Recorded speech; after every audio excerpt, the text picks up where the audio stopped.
Kino kikyamu. In nutshell, your worship, I am sentenced. Ebya Erias Lukwago si birungi, avuddeyo n'agamba nti nno obulamu munnange ate bugenda. Muganda wange si byangu n'akamu. Bobi Wine avuddeyoko n'akola liposti okusinza munnange ate ku katambi ka Erias Lukwago mu kkooti wali ng'ali mu kulaajana okusinzira so byogeza munnange ate abantu obwama so ng'ate omuyimbi King Saha abadde munnange ate n'obubaka bw'abadde akakasa so ng'ate Palaso kw'ossa ne muganda we Wizo mukyaliddeko beeguddeko ekibadde mu katambi kibadde kikambwe bampita Geminati nsinziza ku Geminati Yugi wabula kansoke nkutegeeze nti w'obeera nga tonaba kulayikinga vidiyo ogimpeere like kw'ossa ate n'okusubscribinga kasita obeera nga tonnaba ntandise munnange ate n'ebiri mu gettinga viral eby'omukulu munnange ate Erias Lukwago si birungi munnange ate n'akamu avuddeyo munnange ate mu katambi n'agamba nti nno obulamu munnange ate bugenda jjukira nti nno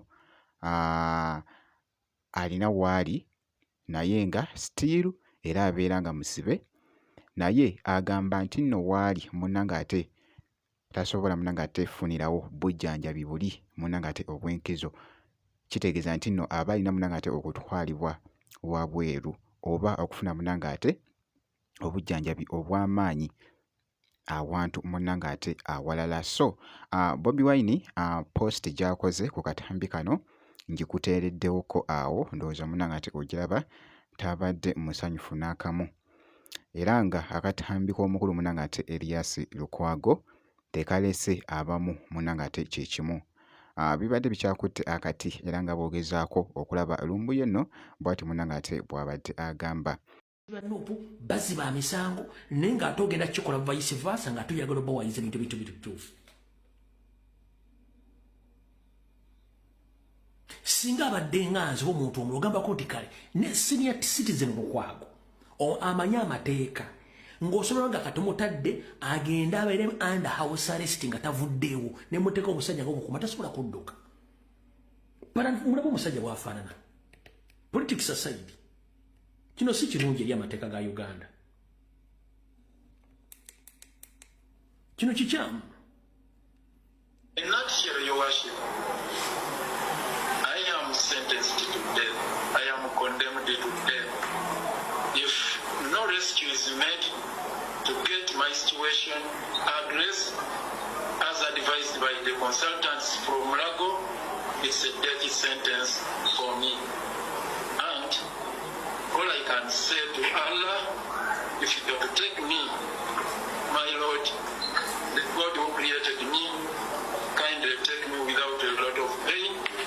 If I may make a last prayer, your worship, instead of taking me through all this pain, I be put on some palliative care so that I die a less painful death.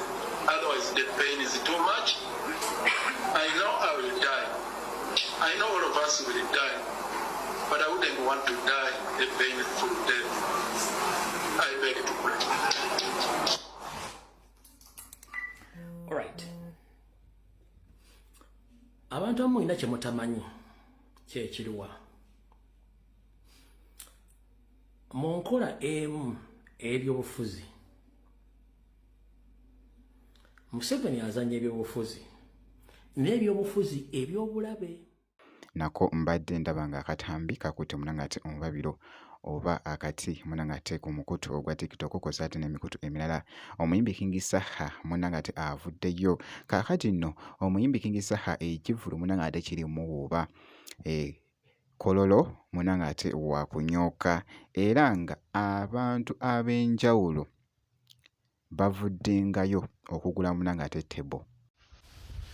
Kantwala omukisa guno nebaze kampuni ya Rose Form mwebale nnyo mwebale ddala baguze tebo 2 tugenda kuba nabo ekololo aba Rose Form so mwebale nnyo Rose Form mwebale kuleeta buliri ne mutuwonya ebikunta mwebale kuleeta mifaliso mirungi nnyo era nze kati ndi wa Rose Form mwebale nnyo mwebale ddala Rose Form baguze tebezi bagenda kutuula awo nsiimye nnyo nsiimye ddala Rose Form ijjo abadde musanyufu nnyo bambi olwa kampuni eno okugula wali munangati emmeeza wali wonna era nga bw'olabye munangati mu katambi k'omuyimbi King Saha abadde maka ge.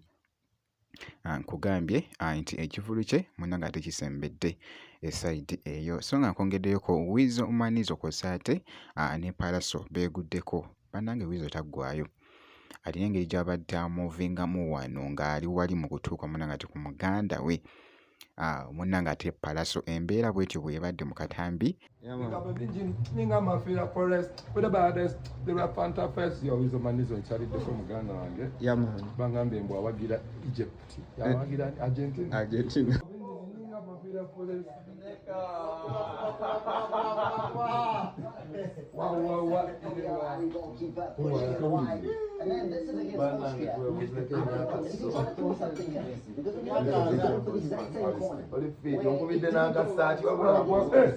wanda nonkeeka nga nze nyambadde gwambazina ewaka ninkeeka nga nyambadde kale